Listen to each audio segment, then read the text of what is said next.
오늘은 예수님께서 가르치신 이 씨 뿌리는 비유, 너무나 익히 잘 알고 있는 이 씨 뿌리는 비유에 대해서 살펴보려고 하는데요. 이제 어떤 사람이 이제 씨를 뿌리는데 그 씨가 네 종류의 땅에 떨어집니다. 길가, 돌밭, 또 가시덤불 속, 그리고 좋은 땅. 그래서 이제 이 길가에 떨어진 씨는 새들이 쪼아 먹어버렸고, 또 그 다음에 돌밭에 떨어진 씨는 해가 뜨자마자 그 씨가 타버렸고, 그리고 또 가시덤불 속에 떨어진 씨는 그 가시덤불의 기운에 막혀 열매를 맺지 못했고, 마지막 네 번째 좋은 땅에 떨어진 씨만 30배, 60배, 100배의 열매를 맺게 되었다. 이런 간단한 너무나 우리가 잘 알고 있는 비유의 말씀인데요. 사실 이 말씀들을 제가 묵상하면서 여기에 얼마나 하나님의 깊은 또 하나님 나라의 원리 이런 것들이 담겨 있는지, 그래서 한 주만에 못 다룹니다. 이번 주, 다음 주 두 주에 걸쳐서 이 씨 뿌리는 비유에 대해서 살펴보려고 하는데요. 먼저 이제 좀 더 구체적으로 들어가기 전에 이 씨 뿌리는 비유와 관련한 두 가지 전제, 이 전제를 머리에 담아 두시는 게 좋습니다. 첫 번째 전제가 뭐냐? 이 땅의 수용성의 문제입니다. 이 씨 뿌리는 비유의 포인트는 땅의 수용성. 아시지만 성경의 전체적인 강조점은 하나님의 주도하심입니다. 인간의 어떤 이런 거 아니고요. 전적인 하나님의 주도하심이 이 성경에 크게 흐르는 강줄기 같은 거라면, 이 씨 뿌리는 비유는 포인트가 땅의 수용성입니다. 그 말씀을 받은 인간의 마음 상태, 그래서 이제 농부가 똑같은 씨를 뿌렸는데 그 씨가 자랄 수 있느냐 없느냐, 열매를 맺을 수 있느냐 없느냐, 이거는 그 땅의 수용성의 문제라는 겁니다. 지금 우리가 살펴보고 있는 예수님이 또 경험하고 계시는 그 상황으로 분석해 보면 이게 뭘 이야기하는지 금방 알 수가 있습니다. 예수님께서 이 땅에 오셔서 똑같은 말씀을 선포하지 않습니까? 네 군데다 똑같은 씨를 뿌리는 것 같이 똑같은 말씀을 선포하는데, 어떤 사람은 그 말씀에 인생이 바뀌는 겁니다. 그래서 모든 걸 버려두고 주님의 제자로 뒤따르는 결단이 일어나는데, 똑같은 씨가 뿌려졌는데도 그 말씀을 받는 어떤 사람들은 그 지난주 살펴본 서기관들 같은 부류가 그거 아닙니까? 점점 분노가 생기고 화가 나고 어떻게 그 죽일까? 이런 자리로 빠지는 거, 이 차이가 어디에 있습니까? 이게 땅의 수용성의 문제라는 겁니다.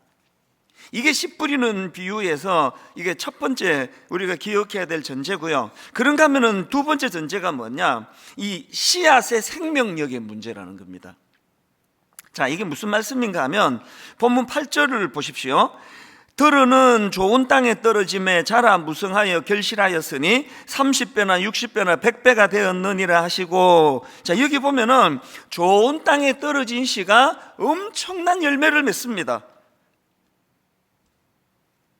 이게 강조하는 게 뭘까요? 이 좋은 땅에 떨어졌더니 이런 결과가 나타났다. 그러니까 오늘도 이 말씀을 받은 사람들이 그 마음밭이 옥토와 같은 좋은 밭이라면, 오늘도 이 말씀은 생명력이 있어서 30배, 60배, 100배의 놀라운 열매를 거둘 수 있는 것이다. 이거는 이 씨앗의 생명력의 문제예요. 여러분들이 잘 아시지만 마가복음 6장에 보면은 예수님이 어린 시절을 보내셨던 나사렛으로 가십니다. 그래서 이제 거기서 말씀을 전하시는데 사람들이 이제 선입견을 갖고 있는 거예요. 저 지금 형제가 누군데? 어릴 때 어떤 모습이었는데? 그래서 예수님 말씀을 선입견을 가지고 듣고요, 예수님을 배척해 버립니다. 그랬더니 마가복음 6장 5절, 거기서는 아무 권능도 행하실 수 없어. 이게 지금 땅의 수용성 문제 아닙니까? 아무리 좋은 말씀이 선포가 돼도 땅에서 수용이 안 되면, 최근에 제가 우리 딸하고 같이 영화를 보러 갔는데요, 사람들이 되게 그 점수가 높은 좋은 영화였는데, 정말 딱 들어가가지고 영화 시작하고 한 10분쯤부터 깊이 잠이 들기 시작해가지고 거의 끝날 무렵에 눈이 떠졌습니다. 정말 푹 잤거든요. 그리고 너무 허탈해가지고 이 영화를 이걸 내가 본 거야 안 본 거야, 그때 내가 철저히 깨달았습니다. 영화를 아무리 잘 만들어도 컨디션이 안 좋고 영화 볼, 예를 들어 뭐 그날 내가 좀 우울했다든지 뭐 이 영화 볼 기분이 안 난다든지 그럴 때는 안 가는 게 좋은 거예요. 이게 바로 땅의 수용성입니다. 그래서 제가 아주 좋은 주옥 같은 영화는 컨디션 좋을 때 가야 되는 거구나. 이게 오늘 비유에 나오는 그 원리와 좀 비슷한 게 아닐까. 그래서 여러분이 땅의 수용성을 생각한다면 우리 모두가 기억해야 될 하나님 말씀이 호세아 10장 12절입니다. 너희가 자기를 위하여 공의를 심고 인애를 거두라. 그 다음 보세요. 너희 묵은 땅을 기경하라. 이 마음밭을 이야기하는 거거든요. 정말 하나님의 말씀이 내게 심기어졌을 때 그것이 능력이 되고 그것이 나를 바꾸는, 역사하는 그런 생명력 있는 말씀이 되기를 원한다면 이 굳은 마음밭을 갈아야 된다는 거예요. 기경해야 된다는 겁니다. 그리고 이 씨 뿌리는 비유에서 특별히 강조하는 것은 이건 말씀을 듣는 태도와 연관된 그런 말씀을 주님이 주시는 거거든요. 오늘 주시는 이 비유의 말씀 시작이 들으라 이렇게 시작합니다. 자, 3절 들으라 씨를 뿌리는 자가 뿌리러 나가서, 이렇게 시작한 말씀이 어떻게 끝을 맺느냐? 끝도 또 똑같습니다. 9절 또 이르시되 들을 귀 있는 자는 들으라 하시니라. 이 말씀의 시작도 들으라, 마무리도 들을 귀 있는 자는 들으라. 그래서 이제 몇 사람이 와서 주님 이게 무슨 뜻이옵니까? 주님이 잘 설명해 주시고는 또 마지막 23절에 들을 귀 있는 자는 들으라. 그러니까 여러분 오늘 이 본문 말씀의 전제 두 가지로 땅의 수용성의 문제와 씨앗이 가진 생명력의 문제, 이걸 좀 더 구체적으로 말씀을 드리면 이 말씀 듣는 태도가 그 말씀이 가지고 있는 생명력을 누릴 수 있게 하는 결정적인 요인이라는 겁니다. 이 말씀 듣는 태도. 그래서 제가 오늘 설교 제목을 말씀 안에 있는 생명력을 누리자. 여러분 저는 정말 이 설교 제목을 막 진심으로 어떻게 이거 표현하면 좋을지 모르겠는데요, 오늘 예배드리는 모든 성도님들 심령 속에 이 하나님의 말씀이 가지고 있는 이 생명력, 이 생명력을 마음껏 누리면서 신앙생활 하시는 성도님들이 되시기를 바랍니다. 이게 우리 예수님의 소원 아닙니까? 요한복음 10장 10절 도둑이 오는 것은 도둑질하고 죽이고 멸망시키려는 것뿐이요 내가 온 것은 양으로 어떻게 해요? 생명을 얻게 하고 더 풍성히 얻게 하려는 것이라. 이게 우리 주님의 우리를 향하신 소원이에요. 날마다 그냥 가뭄에서 있는 그 어떤 식물처럼 시들시들하고 비틀거리고 너무나 메말라 있는 것 같은 이런 모습을 주님 원하지 않으세요. 그 주님의 마음을 사도 바울이 너무 잘 알기 때문에 에베소서 3장 19절 그 너비와 길이와 높이와 깊이가 어떠함을 깨달아 하나님의 모든 충만하신 것으로 너희에게 충만하게 하시기를 구하노라. 뭐 무게감으로 치면 사도 바울하고 저하고 뭐 비교하는 것 자체가 어불성설이지만 공통점이 있습니다. 사도 바울의 그 심정이 제 심정이에요. 여러분 진실로 우리 성도님들이 진짜 그 너비와 길이와 높이와 깊이가 우리 하나님의 모든 충만하시는 분 말미암아 여러분 풍성하고 충만한 그런 기쁨, 시냇가에 심은 나무 같은 그런 성도님들과 여러분들의 가정이 되시기를 주님 이름으로 축원합니다.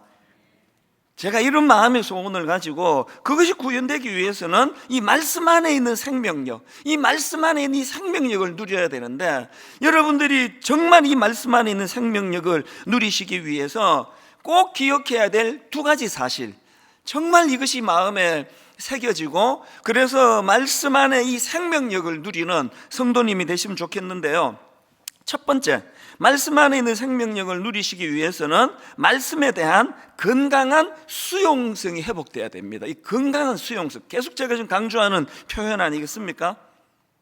앞에서도 강조했습니다만 오늘 주신 이 씨 뿌리는 비유의 말씀은 이 말씀을 듣는 태도의 중요성을 강조하는 비유인데요. 자, 본문 14절입니다.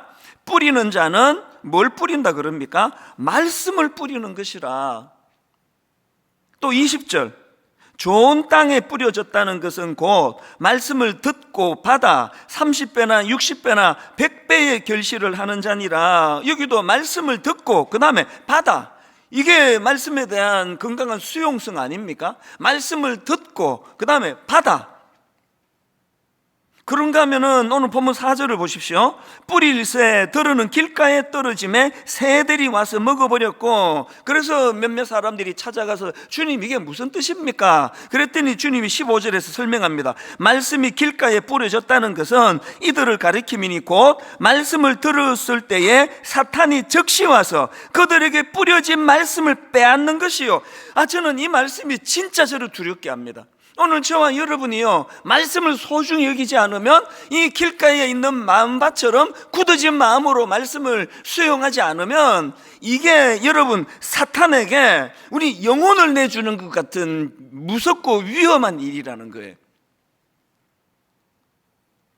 교회, 우리 학교를 빌려서 써보니까요, 자기 건물이 없어가지고 주중에 체육대회, 친선 탁구대회 이런 거 안 해도 전혀 문제가 없고요. 여러분 좀 내성적이래 가지고 막 넓은 교재 폭이 없어서 약간 또 외롭기도 하고 그 다 괜찮아요. 그러나 절대로 놓치면 안 되는 거 이 말씀에 대한 갈급함입니다. 어떻게 해서 내가 이 말씀을 내가 소중히 여기고 이 말씀의 수용성이 있지 않으면 이게 내 마음밭이 사탄의 놀이터가 돼버립니다. 주변을 한번 보세요. 말씀이 자리 잡지 못하는 그 심령은 그냥 진공 상태로 있는 게 아닙니다.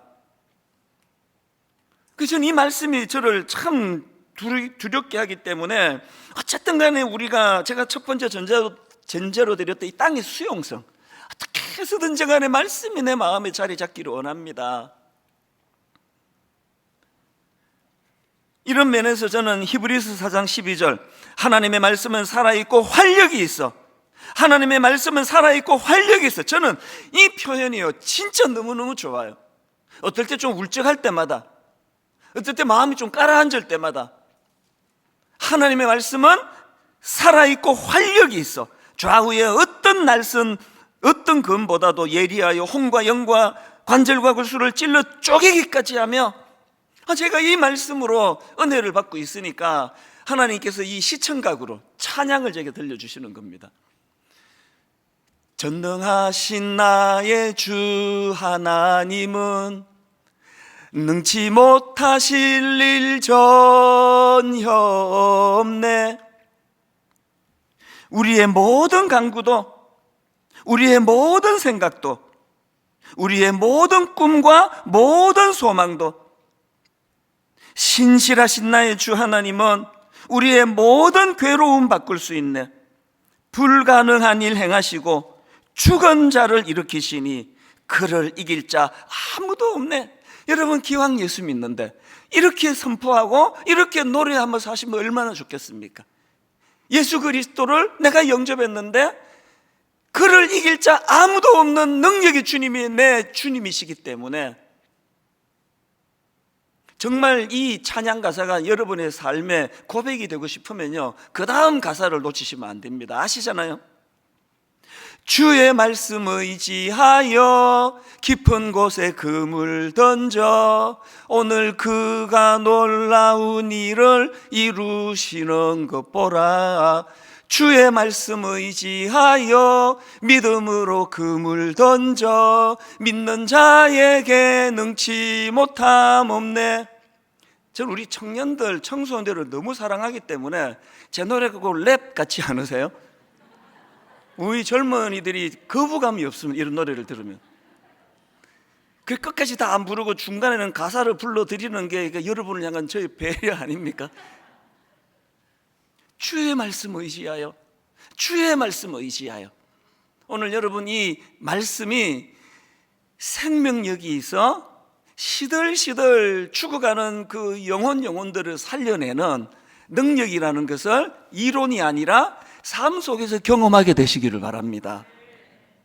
그래서 사도 베드로는요, 베드로전서 1장 23절, 너희가 거듭난 것은 썩어질 씨로 된 것이 아니요 썩지 아니할 씨로 된 것이니 살아있고 항상 있는 하나님의 말씀으로 되었느니라. 여러분, 우리를 거듭나게 하는 도구도 말씀이고요, 여러분, 우리 안에 새 생명을 창조하는 능력도 이 하나님의 생명력이 있는 말씀을 통해서 이루어지는 겁니다.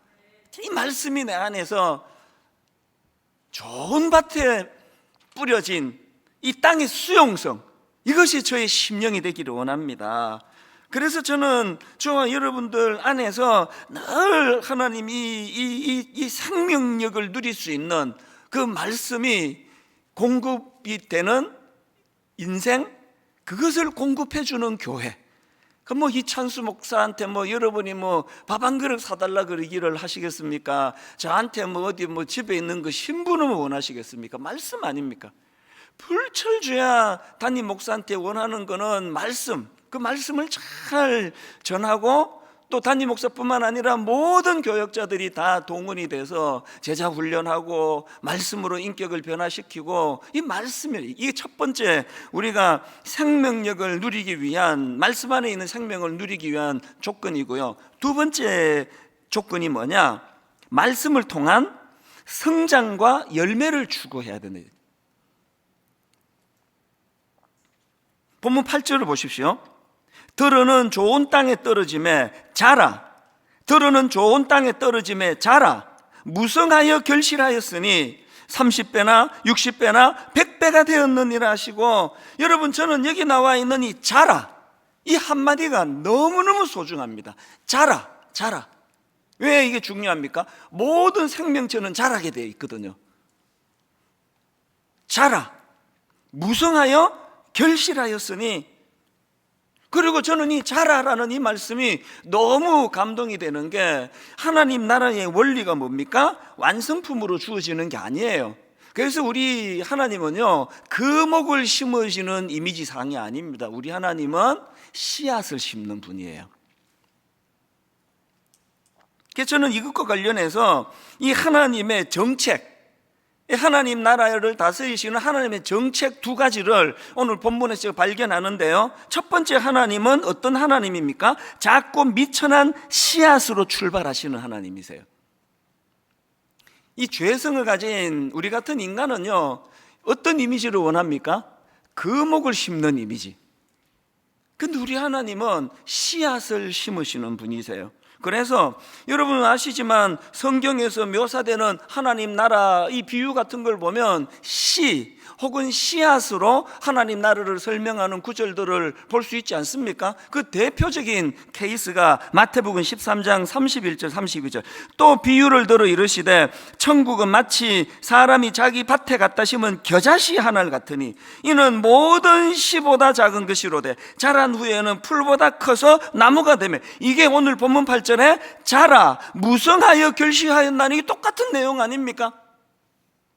이게 저에게 너무너무 감동이 되는 겁니다. 우리는 자꾸 세상의 영향을 받아가지고 거목을 심는 이미지, 하나님은 그렇지 않으세요. 이제 다음 주면은 1만 소도 파송 운동의 이 첫걸음이 이제 시작되는 거 아닙니까? 4월 첫 주부터. 제가 분당 우리 교회를 이제 이 30개 교회로 분립해야 되겠다, 그런 마음의 소원을 가지고 이제 당회에서 이거 의논하기 시작할 때, 우리 교회 안에 있는 부교역자들 중에 좋은 분, 또 적절한 분들이 15분 정도, 절반 정도를 하고, 또 외부에 있는 좋은 분들이 한 15분이 오시면 조화가 잘 이루겠다. 그렇게 이제 당회랑 의논할 동안에 하나님이 제 마음에, 맨 처음에는요, 제 마음에 어떤 욕심이 있었냐면, 한 40대 중후반에 담임 목회 잘하고 있는 아주 유능한 이런 목사님을 내가 15분을 스카우트 해야 되겠다. 사실 제가 또 마당발 아닙니까? 전국을 뒤져가지고 15분 모시는 거 이번 한 주간이면 다 할 수 있습니다. 그리고 사실은 또 한두 분하고 이런 언질도 제가 주고 대화도 나눠보고 그런 시도도 또 없었던 것도 아니에요. 그랬는데 하나님이 제 마음을 교정시켜 주세요. 그게 옳은 생각이 아니라고. 그래서 이제 담임 목사 중에서 모신 게 아니라 부교역자들 중에서 외부에 15분을 청빙한 거거든요. 왜 담임 목사, 유능한 담임 목사 모시는 게 이게 옳지 않다고 생각했냐 하면 두 가지 이유가 있는데요. 첫째는 그럼 그 교회는 어떡합니까? 우리 교회 잘 되자고 지금 교회가 열정적으로 담임 목사님과 함께 교회가 성장하는 그 목사님을 내가 스카웃 해버리면은 그 교회는 어떻게? 우리 교회 잘 되자고 남의 교회 흔들리게 하는 게 이게 옳은 건가? 이건 아닌데. 더 중요한 두 번째 이유가 있습니다. 그게 바로 오늘 본문의 하나님 나라 원리예요. 남이 다 키워놓은 거 갖다 쓰는 건 세상의 논리예요. 하나님은 거목을 심는 게 아니라 씨앗을 심는 분이에요. 그래서 비록 아직은 나이도 더 젊고 비록 아직은 막 그런 큰 목회 경험은 안 해봤다 할지라도 이제 저와 우리 모든 성도님들이 힘을 합해서 그분들을 잘 섬겨드리고 그분이 더 잘 영적으로 자라고 성숙해 줄 수 있도록, 이거 신나는 거 아닙니까? 그렇기 때문에 여러분, 이제 내년에 우리가 출발하게 될 일만수도 파송운동 모든 교회들은 어떤 이미지예요? 거목이 와가지고 성도들을 섬기는 게 아니라 같이 성장하는 교회. 멋지지 않아요? 담임 목사도 점점 성장하시고 성도님들도 점점 성장하시고 이런 꿈을 꾸니까 이게 너무 좋은 거예요. 왜? 이게 하나님의 이미지니까, 이게 하나님의 일하심이니까요. 씨앗을 심으신 하나님. 근데 사실 이게 발에 땅을 딛고 살다 보니까요, 이 틈틈이 이제 자꾸 퀘션 마크가 생기는 거예요. 그래도 좀 알려지고 목회 잘하는 분들을 모시는 게 좋았을까? 이런 질문이 제게 자꾸 들고요. 그리고 또 이제 막 물밑에서 이런저런 또 좀 일들이 자꾸 일어납니다. 당연히 그렇죠. 30명이나 모였으니까. 바로 이틀 전입니다. 이게 참 하나님 일하심이 저는 너무 신비롭다 생각하는데요. 이제 이틀 전 금요일 날 이제 일만수도 파송운동 원래는 3차 설명회를 이제 녹화를 하기로 했고요. 그리고 이제 오늘 이틀 뒤에 전 성도에게 이 30개 교회를 이제 선포하려고, 그리고 4월 첫 주부터 이제 출발하려고 하는데 너무 신기합니다. 딱 당일이에요. 금요일 날 외부 15 목사님 중에 한 분에게 사정이 생긴 거예요. 그래서 합류할 수 없다는 겁니다. 그 금요일 날 말로 이 당황스러움. 사실 이틀밖에 안 남았는데, 그럼 제가 이제 이 30명을 채워, 이 모양새가 이 30이 이게 끝이 맞는 거 아닙니까? 그래서 제가 어디 한 명 없나 막 수소문해서 하나 껴 맞추고는 아무 일도 없었다는 시 하는 게 이게 옳은 건가? 그래서 눈물로 하나님, 이 30이라는 숫자가 이것이 우상이 되지 않기를 원합니다. 이틀 전에 이런 일들이 일어나게 하신 분도 하나님이신 줄 믿습니다. 그렇게 하고 29교로 가겠습니다. 있는 그대로 하기로 했습니다. 이게 이틀 전 일이에요. 그러면서 또 마음에 이제 퀘션 마크가 자꾸 생기는 겁니다. 이게 좀 담임 목사님들 중에 모셨더라면 이런 일이 안 일어났을까? 그러나 여러분, 10번 물어도요, 제가 내린 결론은 하나예요. 저는 이렇게 우리 젊은 부목사님들 중에서 청빙을 하기로 한 거 단 한 번도 후회해 본 적이 없습니다. 왜 그렇습니까? 그게 하나님이 일하는 방식이니까.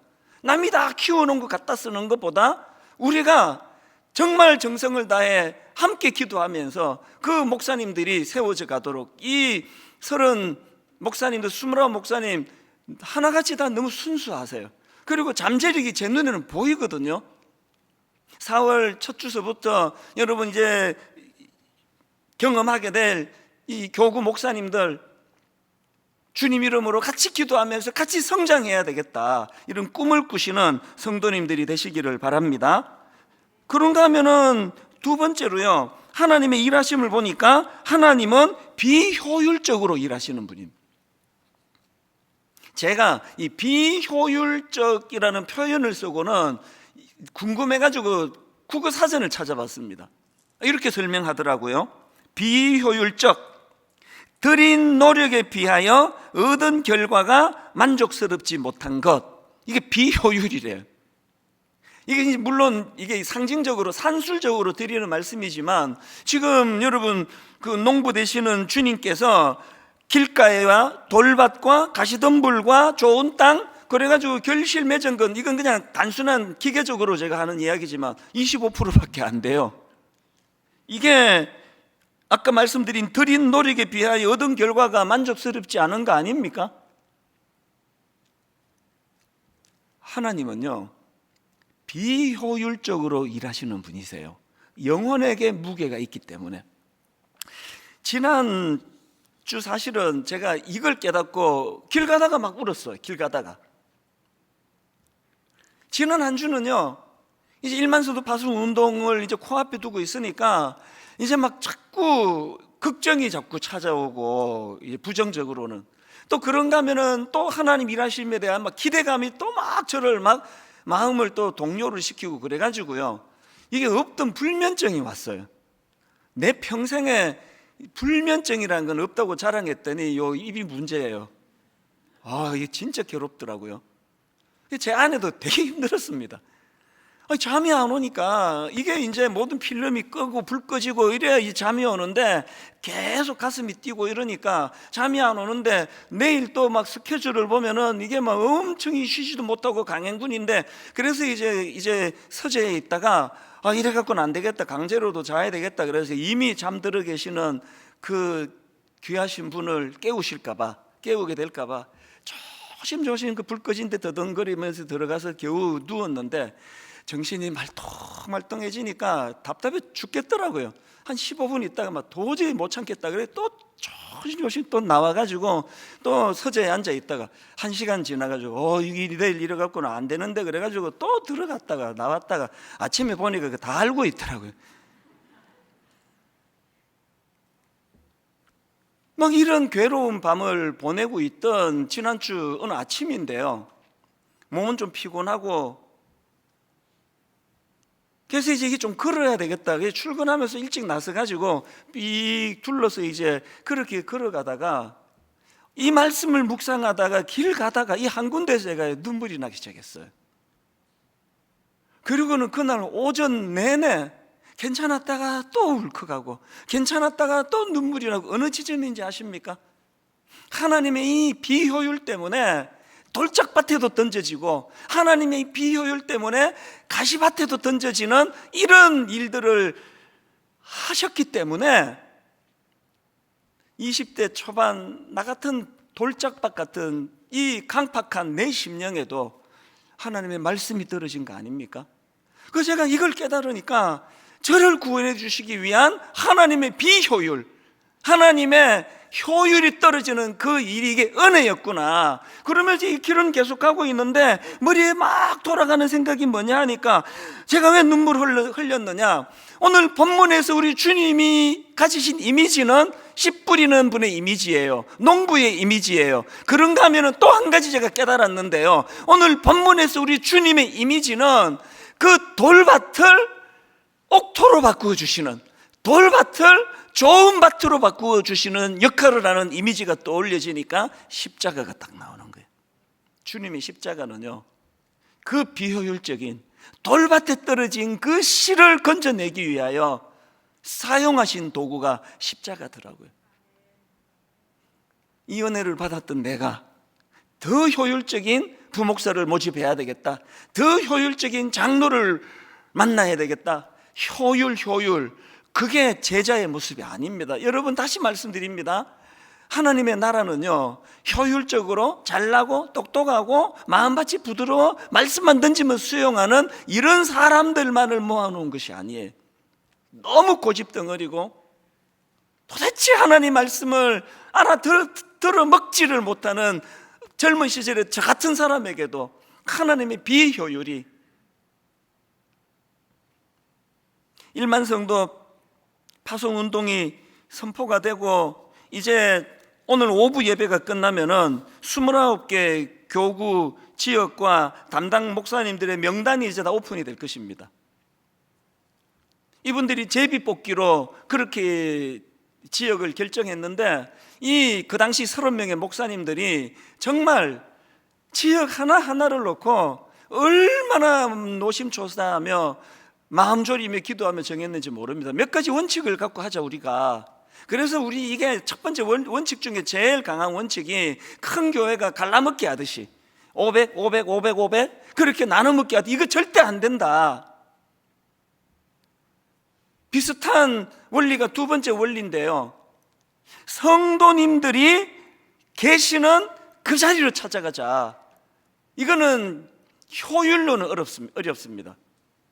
예를 들면은 제가 몇 년 전에 그 김포 지역을 제가 신방을 갔는데, 이게 뭐 아시잖아요. 막히면 뭐 2시간, 3시간 걸리는 거리에, 거기에 놀랍게도 다락방 몇 개가 있더라고요. 그래서 제가 가서 잠깐 예배를 인도하고 교제를 하는데 어떤 한 분의 말씀이 내 귀에 쟁쟁쟁쟁쟁쟁 거리는 겁니다.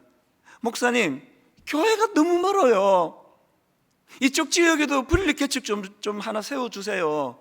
몇 년 전에 하신 그 말씀이 떠오르는 겁니다. 이번에 29개 교구로 조정이 되면서 1교구가 김포 지역입니다.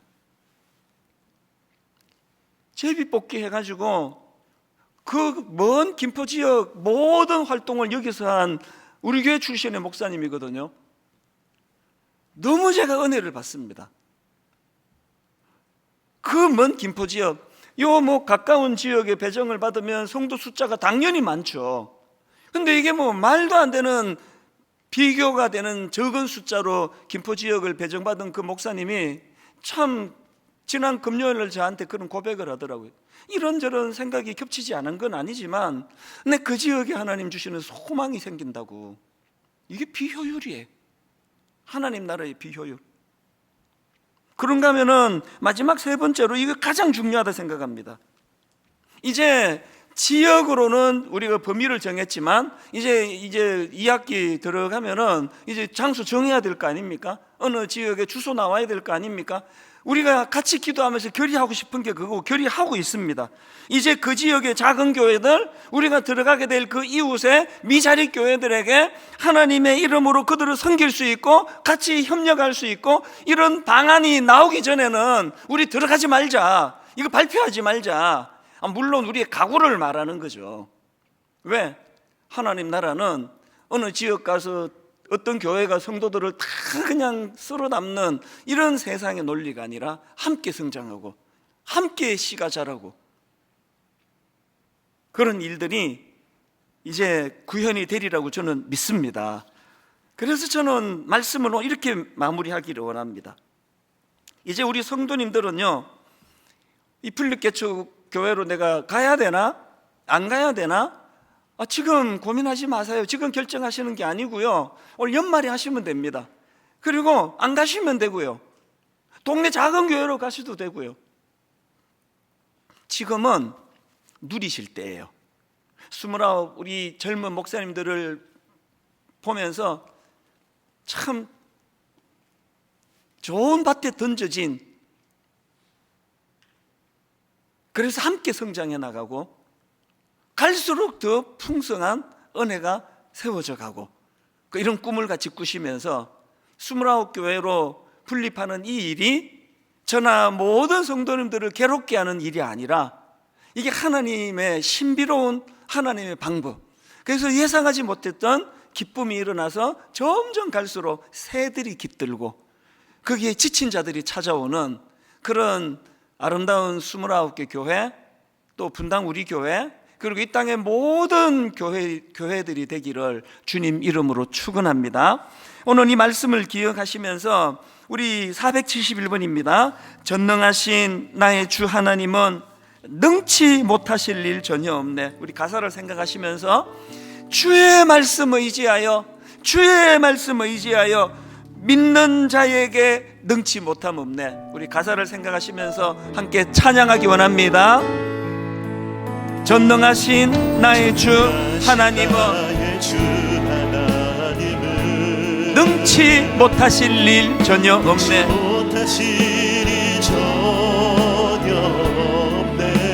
우리의 모든 간구도, 우리의 모든 생각도, 우리의 모든 꿈과 모든 소망도 신실하신 나의 주 하나님은 우리의 모든 괴로움 바꿀 수 있네. 여러분 힘있게 선포하십시오. 불가능한 일 행하시고 죽은 자를 일으키시니 선포합니다. 그를 이길 자 아무도 없네. 아멘. 주의 말씀 의지하여 깊은 곳에 그물 던져 오늘 그가 놀라운 일을 이루시는 것 보라. 주의 말씀 의지하여 믿음으로 그물 던져 믿는 자에게 능치 못함 없네. 생명력 있는 말씀 우리 다시 한번 노래합니다. 전능하신 나의 주 하나님은 능치 못하실 일 전혀 없네. 우리의 모든 간구도 우리의 모든 생각도 우리의 모든 꿈과 모든 소망도 우리가 가진 놀라운 고백, 신실하신 나의 주 하나님은 우리의 모든 괴로움 바꿀 수 있네. 선포합니다. 불가능한 일 행하시고 죽은 자를 일으키시니 그를 이길 자 아무도 없네. 믿음으로 고백합니다. 주의 말씀 의지하여 깊은 곳에 그물 던져 오늘 그가 놀라운 일을 이루시는 것 보라. 주의 말씀 의지하여 믿음으로 그물 던져 믿는 자에게 능치 못함 없네. 우리 다 자리에서 일어나셔서 다시 한번 고백합니다. 전능하신 나의 주 하나님은 힘있게 선포합니다. 능치 못하실 일 전혀 없네. 우리의 모든 간구도 우리의 모든 생각도 우리의 모든 꿈과 모든 소망도 신실하신 나의 주 하나님은 여러분 이거 믿으십니까? 우리의 모든 괴로움 바꿀 수 있네. 불가능한 일 행하시고 죽은 자를 일으키시니 그를 이길 자 아무도 없네. 주의 말씀 의지하여 깊은 곳에 그물 던져 오늘 그가 놀라운 일을 이루시는 것 보라. 주의 말씀 의지하여 믿음으로 그물 던져 믿는 자에게 능치 못함 없네. 믿는 자에게 능치 못함 없네. 믿는 자에게 능치 못함 없네.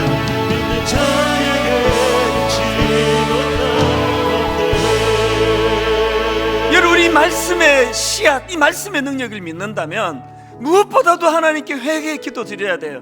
하나님이 굳어진 내 마음을 기경시켜 주시기 원합니다. 하나님이 돌짝밭 같은 내 마음이 너무 많은 사람이 들락거리며 밟아서 굳어질 대로 굳어진 그 땅, 씨앗이 들어가지 않는 이 굳은 내 마음을 하나님 내 묵은 마음의 땅을 기경하여 주시기를 원합니다. 갈아엎어 주시기를 원합니다. 말씀의 능력이 나타나게 하여 주시기 원합니다. 29개 교구를 놓고 기도합니다. 하나님 우리 부임하는 목사님이나 우리 성도님이나 함께 성장하고 함께 자라. 아버지 겨자씨로 시작했지만 너무나 아름다운 숲을 이루는 나무가 되는 교회 되게 하여 주시옵소서. 주신 말씀을 가지고 우리 통성으로 같이 기도하시겠습니다. 살아계신 하나님 아버지, 하나님 오늘의 시간 아버지 감사함으로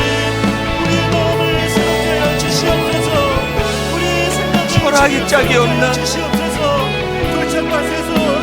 하나님 아버지, 하나님의 비효율이 이 돌박 같은 자격이 없는 나 같은 것에도 말씀의 씨앗이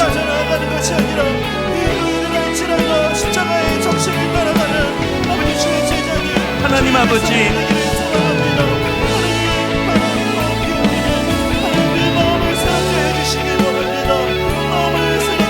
들어는 좋은 땅에 떨어짐에, 들어는 좋은 땅에 떨어짐에 자라 무성하여 결실하였나니 하나님, 우리가 생명력 있는 이 씨앗이 우리 마음에 있기 때문에 30배, 60배, 100배의 아름다운 결실이 나타나게 하여 주시옵소서.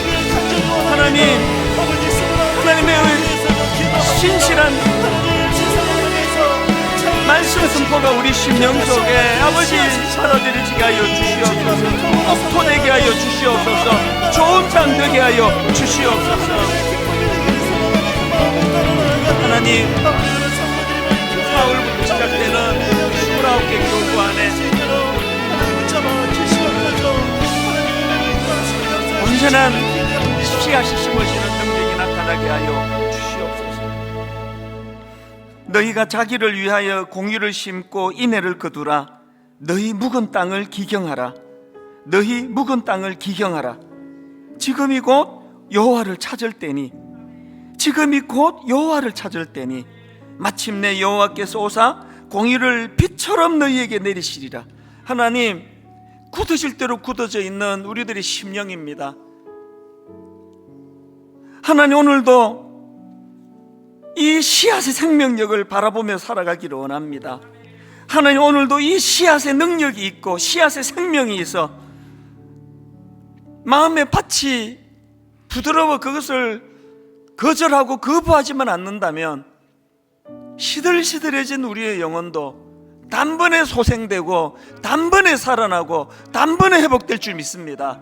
특별히 하나님, 우리 자녀들 세대들을 불쌍히 여겨주시고 너무나 혼미한 이 시대 세상 살아가면서 그들의 심령이 돌밭처럼 굳어지지 않도록 기경하시는 하나님의 은혜가 그들에게 생명력 있게 다가갈 수 있도록 우리 기성세대 부모들이 중보하며 기도하게 하여 주시옵소서. 무엇보다도 하나님, 29개 교구로 4월 첫 주부터 시작이 될 때 그 목을 기대하는 마음을 내려놓고 참 하나님 앞에 순수한, 아직은 활짝 꽃이 피지는 아니었달지라도 그 목사님들 안에 아버지 생명의 씨앗이 자라고 있음을 보는 눈을 허락해 주시고 우리 목회자와 우리 성도님들이 함께 성장해가는 하나님 나라를 이루는 그런 교구, 올 연말부터 그런 교회로 독립이 되어 가질 수 있도록 간섭하시고 여기에 우리의 소망이, 여기에 우리 마음속에 꿈이 아버지 자라날 수 있도록 그것을 기도로 하나님 앞에 나아가는 그런 믿음의 성도님들 되도록 인도하여 주시옵소서.